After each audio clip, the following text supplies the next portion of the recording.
আজকে যুবকদেরকে বলবো, আসুন না আর ধোকায় পড়বো না, এর মূল চেঞ্জ আমরা করবই করবে ইনশাআল্লাহ। কাজী আর কোনো দল নয়, কোনো মত নয়, এবার হবে ইসলামী বাংলা।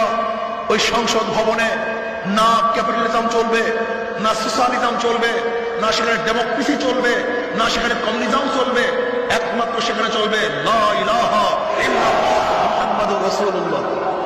আপত্তি কোথায়? মুসলমানদের আপত্তি থাকবে কেন? চোরদের আপত্তি থাকার কথা, ডাকাতদের আপত্তি থাকার কথা, যারা এদেশ থেকে বিদেশে লক্ষ হাজার কোটি টাকা পাচার করতেছে তাদের আপত্তি থাকার কথা। এদেশের দেশপ্রেমিকদের আপত্তি থাকার কোনো প্রশ্ন আসতেই পারে না। কথা ঠিক নয়? আমি যুবকদেরকে বলবো, আমি মুরব্বীদেরকে বলবো, আগামী দিন বাংলাদেশ হবে ইসলামী দিন, আগামী শাসক হবে